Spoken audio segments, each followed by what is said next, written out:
साल 1303। जरा कल्पना की जाए, दुनिया का सबसे ताकतवर सुल्तान महीनों की एक बहुत ही थका देने वाली घेराबंदी के बाद आखिरकार एक अजय किले का दरवाजा तोड़ देता है। बिल्कुल, एक ऐसा पल जिसका उसे बरसों से इंतजार था। हाँ, मतलब उसकी उम्मीदें एकदम आसमान छू रही हैं। उसे लगता है कि अंदर बेशुमार खजाना होगा, एक शानदार रणनीतिक जीत होगी और शायद वो महारानी भी मिलेगी जिसके लिए उसने अपनी पूरी सेना को इस तपती जमीन पर झोंक दिया था। लेकिन असलियत कुछ और ही थी। एकदम सही। जब वो सुल्तान अंदर कदम रखता है तो वहां कोई जश्न नहीं होता।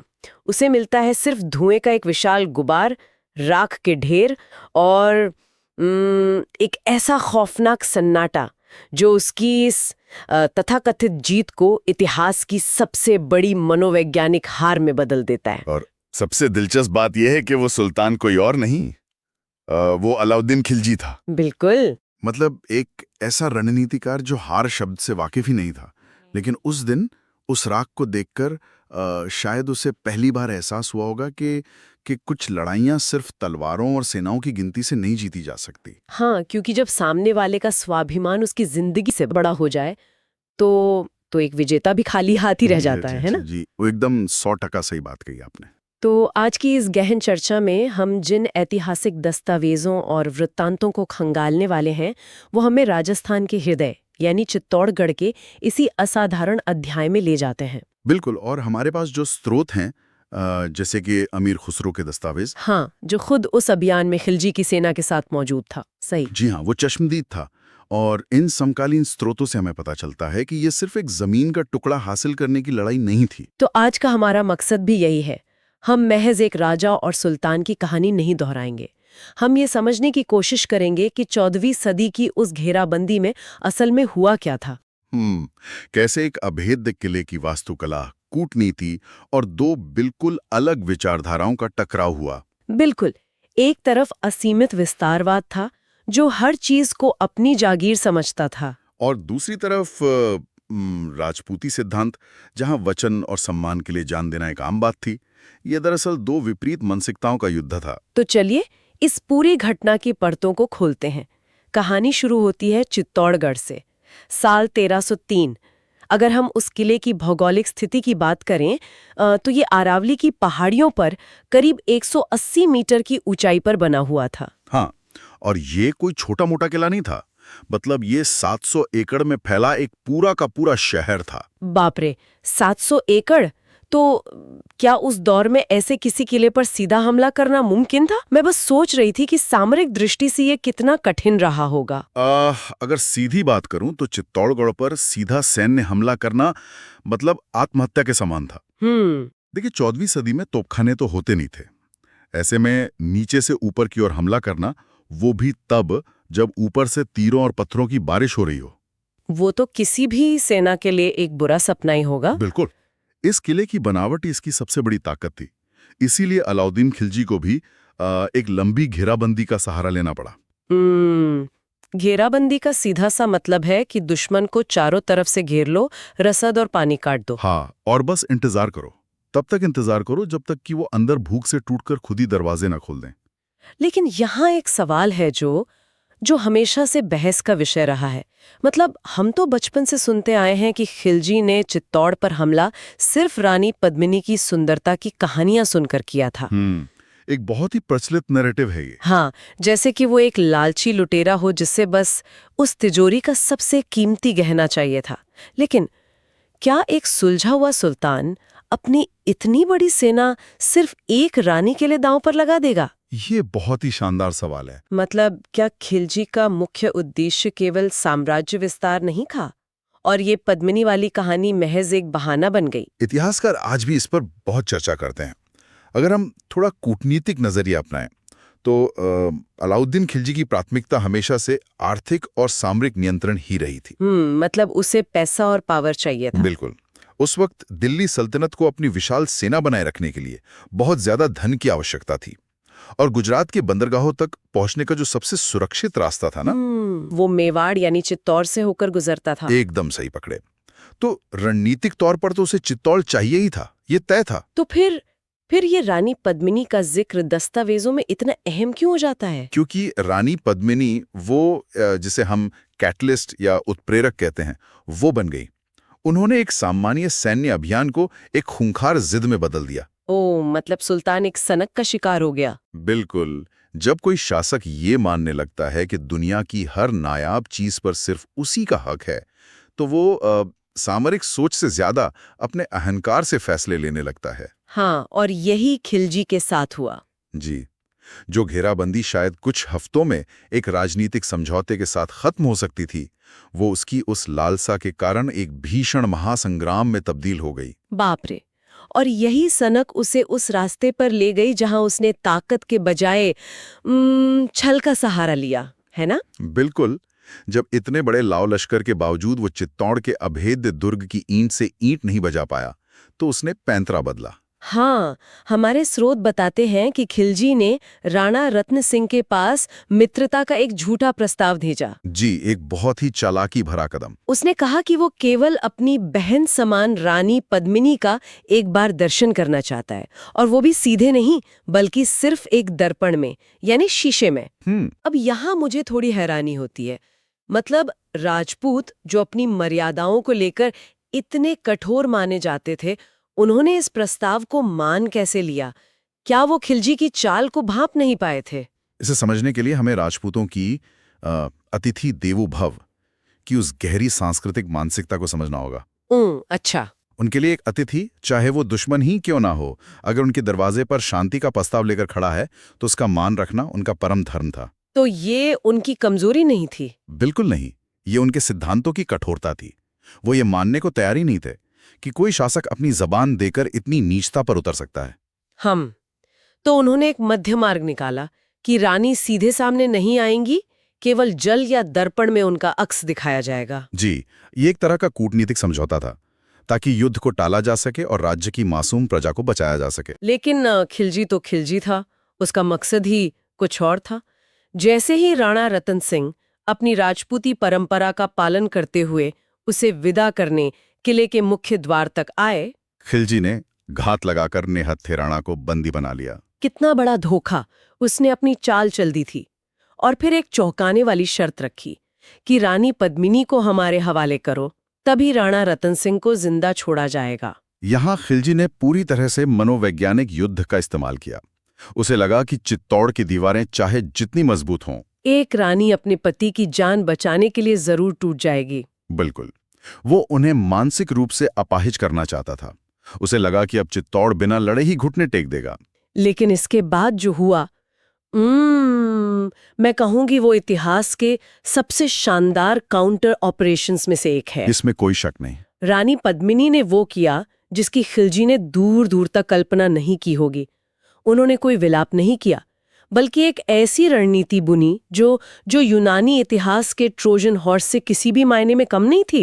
एकदम सही तुलना की आपने, ट्रोजन हॉर्स। उन्होंने सुल्तान को संदेश भेजा कि रानी आ रही हैं और उनके साथ उनकी दासियों का पूरा काफिला भी आएगा।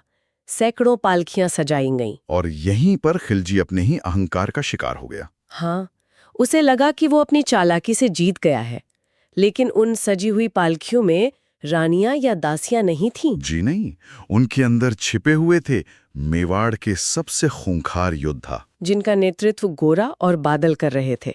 और हैरानी की बात यह है कि उन भारी पालकियों को उठाने वाले कहार वे कोई आम मजदूर नहीं थे। वो भी भेष बदले हुए राजपूत सैनिक ही थे। जरा उस दृश्य के बारे में सोचिए। दुश्मन के शिविर के बीचों बीच सैकड़ों पालकियां पहुंचती हैं।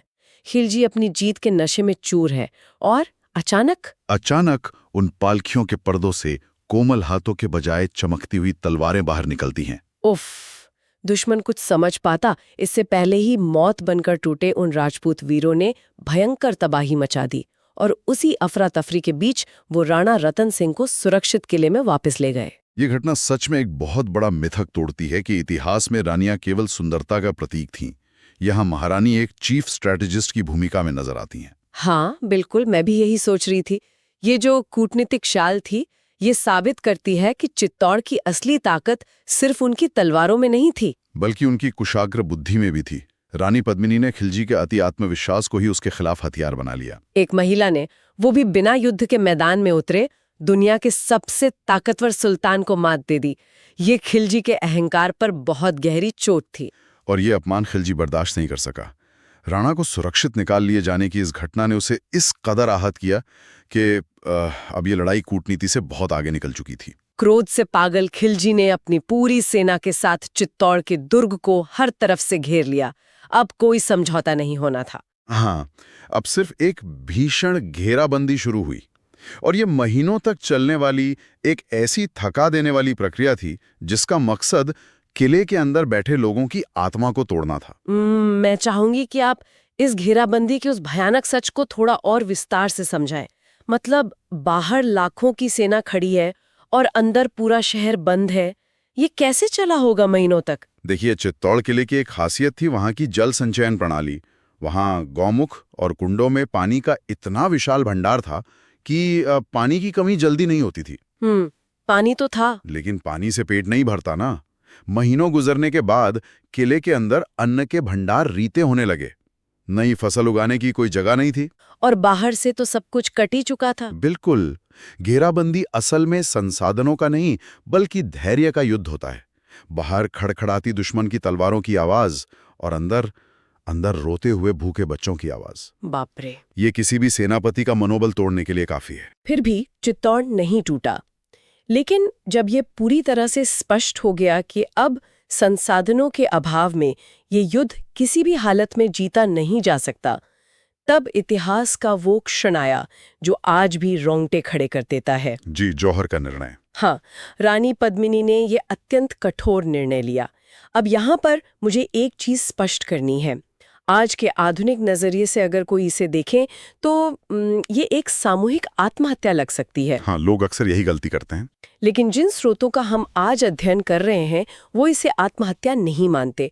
तो मैं आपसे पूछना चाहती हूँ, इसे स्वाभिमान की सर्वोच्च रक्षा क्यों कहा गया है? ये समझना बहुत ज्यादा जरूरी है। क्या हम इसे उस समय की परिस्थितियों के अनुसार, जैसे नियंत्रण वापस अपने हाथ में लेने का अंतिम तरीका मान सकते हैं? बिल्कुल, ये बहुत ही संवेदनशील विश्लेषण है। हमें इसे 14वीं सदी के युद्ध के नियमों के चश्मे से देखना होगा। उस समय जब कोई शहर हारता था तो महिलाओं और बच्चों के साथ जो बर्बरता होती थी उसे शब्दों में बयान करना मुश्किल है। उन्हें तो युद्ध की लूट का हिस्सा माना जाता था, है ना? जी, तो जौहर हार मानने का प्रतीक नहीं था। ये दरअसल शत्रु को उस जीत से वंचित करने का तरीका था जिसकी उसे सबसे ज्यादा लालसा थी। खिलजी को जमीन से ज्यादा वो रानी चाहिए थी। एकदम सही। जौहर के माध्यम से रानी पद्मिनी और उन हजारों महिलाओं ने यह सुनिश्चित किया कि दुश्मन के अपवित्र हाथ उनके शरीर तो दूर, उनकी परछाई तक को न छू सकें। वाह! ये पूरी तरह से अपना एजेंसी या नियंत्रण वापस लेने का कदम था। इसका सीधा सा संदेश था, तुम हमारी जमीन छीन सकते हो, अन्न रोक सकते हो, लेकिन हमारी आत्मा और हमारा अंत हमारे अपने हाथ में होगा। मतलब तुम्हारी क्रूरता के हाथ में नहीं। ये शारीरिक मृत्यु जरूर थी, लेकिन एक अजय आध्यात्मिक जीत भी थी। बिल्कुल। दस्तावेजों में जो वर्णन मिलता है ना, वो दहला देने वाला है। एक विशाल अग्निकुंड तैयार किया गया। वेद मंत्रों और शिव स्तुति की गूंज के बीच रानी पद्मिनी के नेतृत्व में 16,000 क्षत्राणियों ने पूर्ण गरिमा के साथ उस धधकती ज्वाला में छलांग लगा दी। सोचकर ही रूह काम जाती है। हाँ, वो सिर्फ अपना शरीर भस्म नहीं कर रही थी, वे खिलजी के उस महा अहंकार को हमेशा के लिए राख कर रही थी। और सबसे महत्वपूर्ण बात यह है कि उस आग ने किले के भीतर सब कुछ राख तो किया, लेकिन उसी राख से एक नई ज्वाला का जन्म हुआ। केसरिया। जी हाँ, राजपूत योद्धाओं का अंतिम संग्राम, केसरिया। जब दुर्ग के भीतर से जौहर की लपटें आसमान को छूने लगी तो बाहर खड़े राजपूत योद्धाओं ने समझ लिया कि अब पीछे मुड़कर देखने के लिए कुछ भी नहीं बचा। ना परिवार, न रानियां, सब खत्म। तो उन्होंने अपने माथे पर चंदन लगाया और केसरिया बाना पहन लिया। अब मैं जानना चाहती हूँ, ये केसरिया वस्त्र असल में क्या दर्शाता था? देखिए, केसरिया सिर्फ एक कपड़े का रंग नहीं था, ये एक पूरी मनोवैज्ञानिक स्थिति थी। जरा सोचिए, एक आम योद्धा जब युद्ध में जाता है तो उसके मन में कहीं ना कहीं जिंदा वापस लौटने की उम्मीद होती है। हाँ, जो उसे थोड़ा रक्षात्मक भी बनाती है। बिल्कुल। लेकिन जो योद्धा जौहर के बाद केसरिया पहन लेता है वो जीवन की हर मोह माया से मुक्त हो चुका होता है। उसे पता है कि आज सूरज ढलने से पहले उसे मरना है। मतलब खोने के लिए कुछ नहीं बचा। और इतिहास गवाह है कि वो सैनिक जिसके पास खोने के लिए कुछ नहीं बचा हो, वो दुनिया का सबसे खतरनाक हथियार बन जाता है। केसरिया का मतलब था मृत्यु का महोत्सव मनाना और दुश्मन को अधिकतम नुकसान पहुंचाना। और हुआ भी यही। हर हर महादेव के भयंकर जयघोष के साथ उस अजेय किले के द्वार हमेशा के लिए खोल दिए गए। मुट्ठी भर राजपूत वीर भूखे शेरों की तरह खिलजी की विशाल सेना पर टूट पड़े। रक्त की अंतिम बूंद तक लड़े वो। हाँ, और सभी वीर गति को प्राप्त हुए। और जब आखिरकार वो सुल्तान अलाउद्दीन खिलजी विजेता के रूप में उस किले में घुसा, तो उसे वहां मिला सिर्फ राख का ढेर और एक ऐसा सन्नाटा जो उसकी जीत का मजाक उड़ा रहा था। अगर हम आज की रणनीतिक भाषा में बात करें तो क्या हम इसे एक पायरिक विक्ट्री कह सकते हैं? मतलब एक ऐसी जीत जिसमें जीतने वाले का ही सब कुछ उजड़ जाता है। इसे पायरिक विक्ट्री कहना बिल्कुल सही होगा। एक आक्रांता के लिए जीत क्या होती है? खजाना, बंदी, रोती हुई प्रजा और झुका हुआ दुश्मन। लेकिन खिलजी को इनमें से एक भी चीज नसीब नहीं हुई। उसने जमीन का वो पत्थर और मिट्टी का टुकड़ा तो जीत लिया, लेकिन वो उस स्वाभिमान को तिल भर भी नहीं तोड़ पाया। जब उसने उस विशाल अग्निकुंड की राख को देखा होगा तो कहीं ना कहीं उसे समझ आ गया होगा कि उसकी लाखों की सेना इन लोगों के आत्मसम्मान के सामने कितनी बौनी थी। इतिहास गवाह है कि सच्ची जीत जमीन की नहीं होती, आदर्शों की होती है। विजयी हमेशा चित्तौड़ ही रहा। ये पूरी चर्चा वाकई रोंगटे खड़े कर देने वाली है। ये कहानी हमें सिखाती है कि सच्ची जीत केवल जीवित रहने में नहीं है, बल्कि मृत्यु को सामने देखकर भी अपने सम्मान और सिद्धांतों से समझौता न करने में है। बिल्कुल।